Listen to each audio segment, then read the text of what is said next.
አሁን ሰልችቶናል፣ መሮናል። በአንዳንድ የግል ጥቅመኞች በአንዳንድ ሽርፍራፊና የሆነ ልቅምቃሚ ለማግኘት በሚሰሩ ሰዎች በቃ ምንም የማያውቀው ህዝብ እያለቀ ነው። ሰልችቶናል፣ እኛ መሮናል። በቃ እናንተ የሆነ ሰው ይነሳል፣ የሆነ ነገር ይላል፣ የሆነ ሰው ይነሳል፣ የሆነ ነገር ሚዲያ ብቻ መጠቀም ስለቻልን ሰዎቹን ህዝቡን እያጨረስን ነው።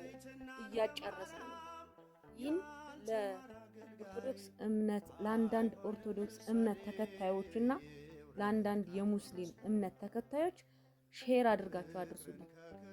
ምክንያቱም አሁን ደግሞ በብዙ ፈተና መሃል ውስጥ ያለች ሀገር ወንድሙ እየገደለ ደም እየተፋሰሰ ለተከታታይ ለብዙ አመታት ኢትዮጵያ ውስጥ ደም እየፈሰሰ እናቶች እያለቀሱ ልጆቻቸው እንዳልሆነ የሆኑ በሜዳ ላይ እየቀሩ አላስ ሳይመጣብን የእርስ በርስ ሞት ማየት በዘገነነን ሰዓት እንደገና ይሄኛው አልበቃ ብሎ ደግሞ በሃይማኖት የተነሳ ደግሞ እማይበርድ እማያልቅ እልቂት ውስጥ እንድንገባ እየተሰራ ነው።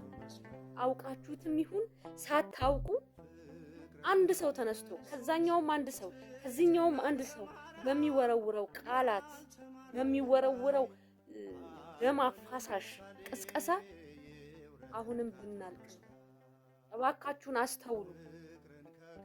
ሚዲያ ስለተሰጠን ብቻ ሚዲያ ስላገኘን ብቻ ሆን ብለን ይሄንን ነገር የምንሰራ ሰዎች ሌላ ህዝበ ክርስቲያኑ በየዋህነትና በሞኝነት ህዝበ ክርስቲያኑና ህዝበ ሙስሊሙን በመቀስቀስ በመለኮስ በምንም በማያውቀው ነገር ወደዚህ እልቂት ውስጥ እንዲገባ የምትገፋፉ ሰዎች የእውነት በኦርቶዶክስ እምነት ተከታዮችም ያላችሁ በሙስሊም እምነት ተከታዮችም ያላችሁ ሰዎች እውነት የፈጣሪ ተከታይ አይደላችሁም። እናንተ ብትሆኑ ኑሮ በኦርቶዶክስ እምነት ተከታይ ውስጥ ሰማዕትነት የሚባለውን ነገር ለይተን ማወቅ መቻል አለብን።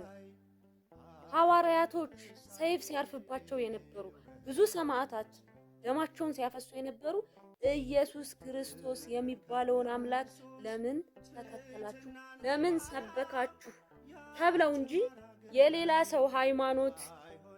ሰው ሃይማኖት አስተምሮት እያስተማሩ እየተናገሩ አይደለም። ይህ ሰማዕትነት አይደለም። የሌላ የወንድማማቾችን ደም ለማፋሰስ ከመሰራት ውጪ ለኔ እስከገባኝ ድረስ።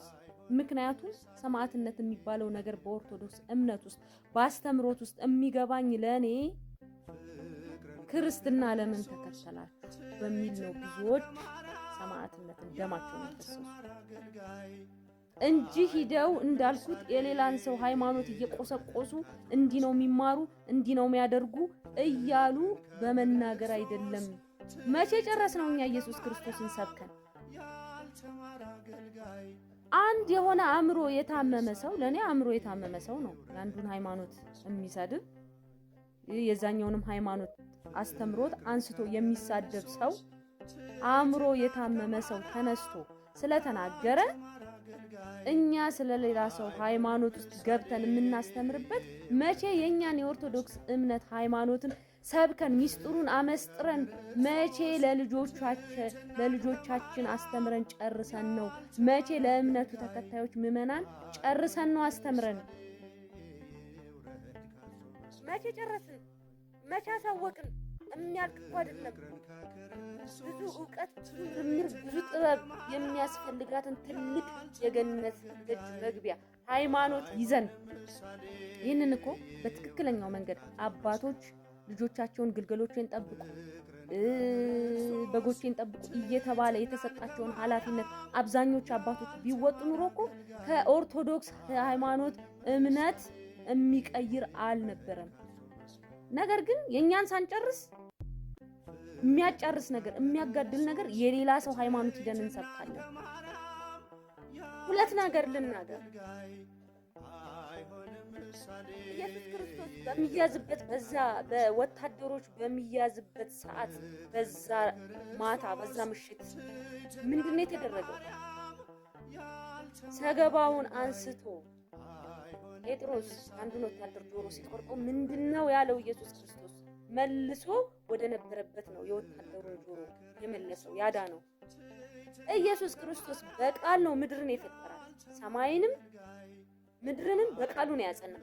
አንድ ቃል ቢናገር የነበሩ አይሁድና ወታደሮች ይጠፉ ነበር። ይህንን ግን አላደረገም። ምክንያቱም ክርስትና መሞት እንጂ መግደል ስላልሆነ ያስተማረን። ሲቀጥል ከመቤታችን ከቅድስት ድንግል ማርያም ክብር ይግባት ጌታዬ ለአምላኬ እናትና ልጇን ይዛ ስትንከራተት በግብጽ በረሃ ኮት ዲባር ቤት ደርሳ የሆነችውን ታውቃላችሁ። የኮት ሰራተኛዋ ምንድን ነው ያደረገችው? ኢየሱስ ክርስቶስን ከእናታችን ከቅድስት ድንግል ማርያም እቅፍ አንስታ ወረወረችው አይደል? ኢየሱስ ክርስቶስ ምርር ብሎ ሲያለቅስ እናትየው እመቤቴ ቅድስት ድንግል ማርያም አዝና ልታነሳው ስትል ምንድን ነው ያለው? ጠባቂዋ የሆነ ዮሴፍ ታዩ ከዚህ በኋላ ታምሩን ይስራ አለ። ታምሩን ሲሰራ ምን እንደሆኑ ታውቃላችሁ። የተማርነው ይሄንን ነው። የኛ አስተምሮት ይሄን ነው እንጂ ገፊ አይደለንም። እኛ ተገፊ ነን። ምክንያቱም እዚህ ምድር ላይ የምንገፋው በሰማይ ትልቅ የምንኖር ሰው ሀብት ንብረት ስላለን ነው። ማንም የማይሰርቀን ንብረትና ሀብት ስላለን ነው። ያው የሆነ ሀብት ስላለን።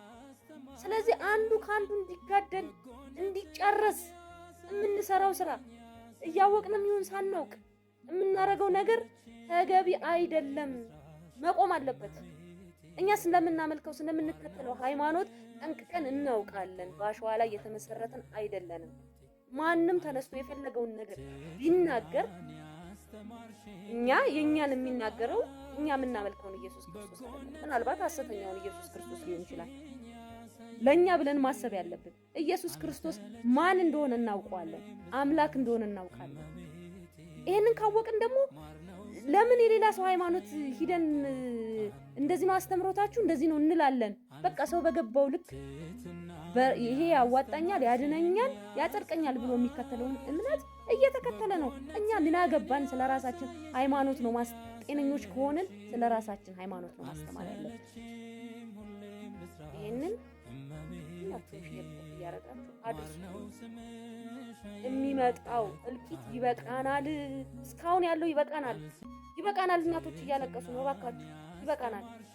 ከዚህ በኋላ ሌላ ዋጋ መክፈል አንፈልግም።